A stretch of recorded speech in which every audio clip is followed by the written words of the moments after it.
ISS यानी international space centre धरती से 400 किलोमीटर ऊपर है।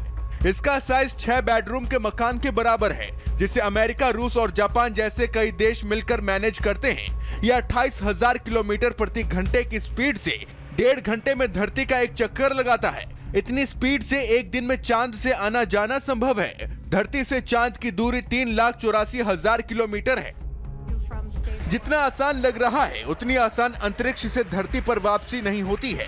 इस दौरान कई चुनौतियों का सामना करना पड़ता है। इंटरनेशनल स्पेस सेंटर में एयरक्राफ्ट की 2 पार्किंग होती है। एक पर हमेशा एक स्पेसक्राफ्ट खड़ा है जो लाइफ बोट की तरह काम करता है। अगर स्पेस स्टेशन में आग लग जाए तो वहां मौजूद एस्ट्रोनॉट उसमें सवार होकर जान बचा सकते हैं। दूसरे स्पॉट पर स्पेसक्राफ्ट आते जाते रहते हैं। यहीं पर क्रू 10 को लेकर पहुंचा ड्रैगन स्पेसक्राफ्ट पार्क किया गया है। पार्किंग का मतलब ये नहीं कि स्पेसक्राफ्ट खड़ा है, वो स्पेस स्टेशन के साथ उसी ऊंचाई पर एक्सिस पर मौजूद है। सुनीता विलियम्स ने धरती पर रवाना होने से पहले वहां किए काम और रिसर्च को नई एस्ट्रोनॉट की टीम को हैंडओवर किया और फिर शुरू हुआ अनडॉकिंग का प्रोसेस। स्पेसक्राफ्ट के अंदर life support system, communication, thruster की चेकिंग के बाद स्पेस स्टेशन से उसे अलग किया जाएगा। ये पूरी प्रक्रिया ऑटोमेटिक होती है, हालांकि इसे मैनुअल भी किया जा सकता है। सुनीता स्पेसक्राफ्ट की पायलट है, लिहाजा इसकी जिम्मेदारी उन्हीं की होगी। 300 किलोमीटर का सफर तय करने के बाद सुनीता विलियम्स का एयरक्राफ्ट धरती के वायुमंडल में प्रवेश करेगा, जो धरती से 100 किलोमीटर ऊपर है।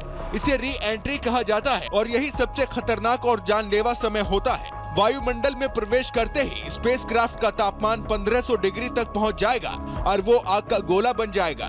यहीं से सुनीता विलियम्स को स्पेसक्राफ्ट की स्पीड 28,000 किलोमीटर प्रति घंटे करनी होगी और एंगल भी सटीक रखना होगा। अगर एंगल गलत हुआ तो स्पेसक्राफ्ट पृथ्वी के वायुमंडल में प्रवेश नहीं कर पाएगा। इससे वापसी में और ज्यादा समय लग सकता है। इस बार मस्क और नासा ने जो स्पेसक्राफ्ट भेजा है उसमें बहुत सावधानी बरती गई है, लिहाजा इसमें खतरे की संभावना बहुत कम है। स्पेसक्राफ्ट की गति को धीमा करने और सुरक्षित लैंडिंग के लिए 2 ड्रैग और 4 मैन पैराशूट लगे हैं। लैंडिंग के दौरान स्पेसक्राफ्ट की गति को 6 किलोमीटर प्रति घंटा की रफ्तार पर लाना होगा। टचडाउन के बाद चालक दल पैराशूट हटाएगा, स्पेसक्राफ्ट की पावर सप्लाई काटेगा और सैटेलाइट फोन से अंदर बैठे एस्ट्रोनॉट से संपर्क करेगा। सब कुछ ठीक रहने पर उन्हें हॉस्पिटल ले जाया जाएगा। अंतरिक्ष से धरती पर उतरने के बाद सुनीता और बाकी के 3 एस्ट्रोनॉट को शारीरिक रूप से कई परेशानी आ सकती है, क्योंकि अंतरिक्ष में वायुमंडल और गुरुत्वाकर्षण न होने की वजह से वहां पर चलकर नहीं बल्कि तैरते या उड़ते हुए अंतरिक्ष यात्री एक स्थान से दूसरे स्थान पर जाते हैं।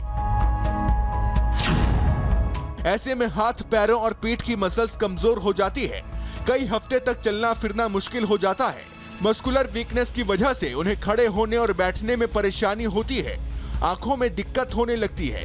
इम्यून सिस्टम कमजोर हो जाता है। कई एस्ट्रोनॉट के डीएनए में भी बदलाव हो जाता है।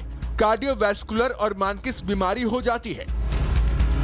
सुनीता विलियम्स और बुच विल्मोर को सफल वापसी के बाद करीब 1.5 महीने तक ऑब्जर्वेशन में रहना पड़ सकता है। Bureau report, Republic Bharat.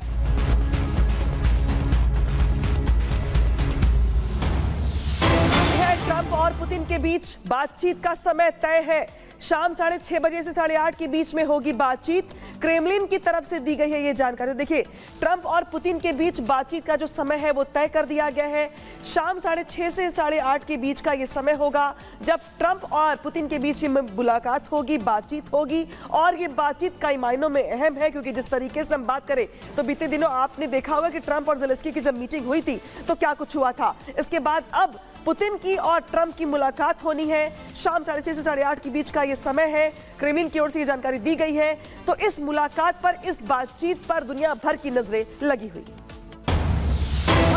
है, जहां पे नागपुर हिंसा के दौरान नारेबाजी का वीडियो भी सामने आया है।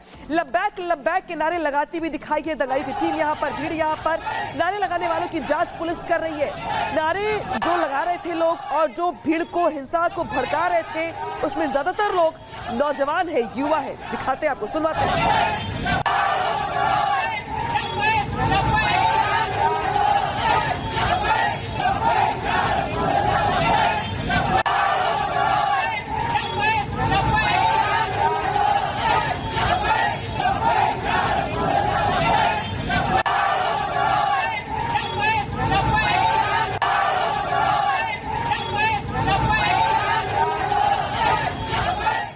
तो तस्वीर दिखाई मैंने आपको नागपुर की, लेकिन अब खबर में आगे बढ़ेंगे और बात करेंगे महाकुंभ की। महाकुंभ के सफल आयोजन को लेकर आज पीएम मोदी ने लोकसभा में अपना बयान दिया। उन्होंने ये कहा कि महाकुंभ से एकता का जल निकला। पीएम मोदी ने महाकुंभ के आयोजन में योगदान देने वाले सभी लोगों का धन्यवाद दिया है और ये कहा कि महाकुंभ को लेकर आगे और क्या कुछ कहा गया पीएम मोदी की ओर से संसद में, सुनवाते हैं आपको। हरि ओम नमस्ते रुद्रमण्यावा। उत्तर प्रदेश के प्रयागराज में महाकुंभ के सफल आयोजन से पूरी दुनिया की आंखें अचरज से खुली की खुली रह गई। इस महाआयोजन की तस्वीरों ने जहां एक तरफ पूरी दुनिया को हिंदू आस्था की ताकत का एहसास करवाया, तो साथ ही महाकुंभ में उमड़े मानवीय जनसैलाब और उनके लिए की गई व्यवस्था ने कई कीर्तिमान भी स्थापित किए। आज महाकुंभ के इसी सफल आयोजन पर प्रधानमंत्री मोदी ने लोकसभा में अपना वक्तव्य जारी किया। मैं इस सदन के माध्यम से कोटि कोटि देशवासियों को नमन करता हूं, जिनकी वजह से महाकुंभ का सफल आयोजन हुआ। महाकुंभ की सफलता में अनेक लोगों का योगदान है। पीएम मोदी ने जहां महाकुंभ के सफल आयोजन पर प्रयागराज की पवित्र धरती को धन्यवाद दिया, तो वहीं उन्होंने इस महाआयोजन को सफल बनाने के लिए सदन से लेकर पूरे देशवासियों को नमन भी किया। पीएम मोदी ने कहा कि महाकुंभ के दौरान पूरे विश्व को देश की सामूहिक धार्मिक चेतना की झलक देखने को मिली। राम मंदिर प्राण प्रतिष्ठा समारोह में हम सभी ने ये महसूस किया था कि कैसे देश अगले 1000 वर्षों के लिए तैयार हो रहा है। इसके ठीक 1 साल बाद महाकुंभ के इस आयोजन ने हम सभी के इस विचार को और दृढ़ किया है। देश की ये सामूहिक चेतना देश का सामर्थ्य बताती है। 50 करोड़ श्रद्धालुओं की धार्मिक भावनाओं के ज्वार का साक्षी बनने वाले प्रयागराज और वहां के लोगों ने जिस तरह से विश्व के कोने कोने से आए श्रद्धालुओं का स्वागत किया, उनकी आवभगत की, प्रधानमंत्री मोदी इससे भी अभिभूत नजर आए।